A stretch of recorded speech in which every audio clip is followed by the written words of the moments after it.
ये कहानी है नोएडा काजल श्रीवास्तव की, जिन्होंने अपनी जिंदगी की चुनौतियों से लोहा लेते हुए एक नई पहचान बनाई है।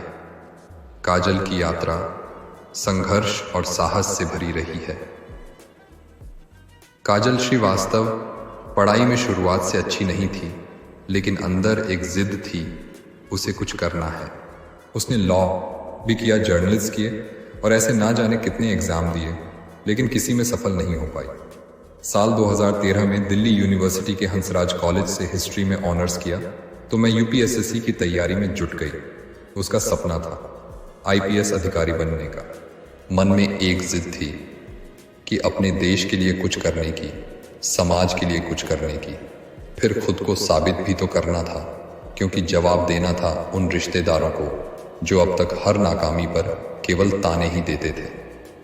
क्यों इसके पीछे पैसे बर्बाद कर रहे हो, ये कुछ नहीं कर पाएगी, अब तक तो एक एग्जाम निकाल नहीं पाई।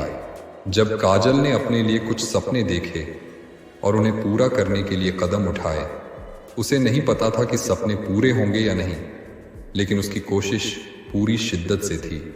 वो खुद को साबित करना चाहती थी, कुछ पाने के लिए, लाइफ में कुछ कर दिखाने के लिए। लेकिन जैसे ही उसका एक कदम चूकता, समाज से लेकर रिश्तेदारों के ताने, बार बार की कोशिशों से थकी काजल, फिर भी काजल ने ठान लिया था कि अब चाहे जो हो जाए, खुद को साबित करके ही दिखाना है। हालांकि काजल की जिंदगी में अभी नाकामयाबियों का लंबा दौर लिखा था। साल 2014 में उन्होंने पहली बार यूपीएसएससी की परीक्षा दी और वो प्रीलिम्स भी क्लियर नहीं कर पाई। इसके बाद 2015 में भी ऐसा ही रिजल्ट रहा। काजल को फिर से नाकामयाबी मिली, लेकिन हार नहीं मानी बंदी ने।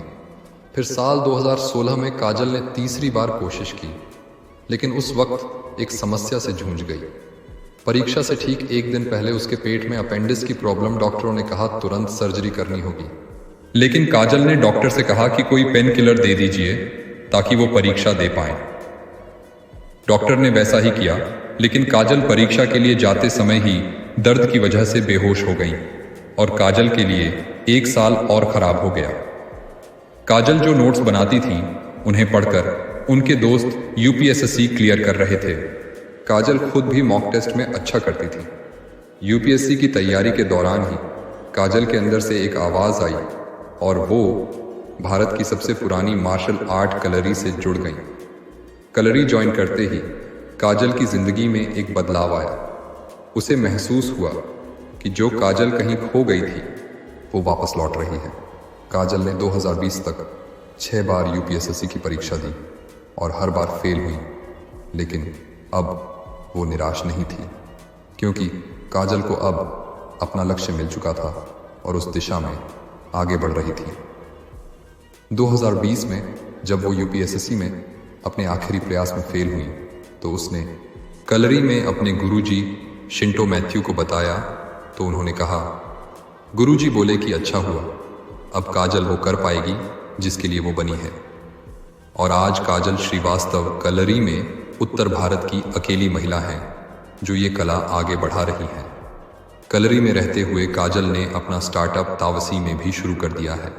अगर वो 4 साल पहले यूपीएसएससी पास करके आईपीएस अधिकारी बन जाती तो क्या होता, ना ही वो समझ पाती कि उसकी लाइफ का मकसद क्या है। कलरी का अभ्यास आंतरिक और बाहरी दोनों तरह की शक्तियां प्राप्त करने के लिए किया जाता है। ये कला इतनी पुरानी है कि इसमें करियर बनाने से पहले का काम है लोगों को इसके प्रति जागरूक करना। फिर यह बिल्कुल वैसा ही होगी जैसे आज दुनिया के लिए योग है।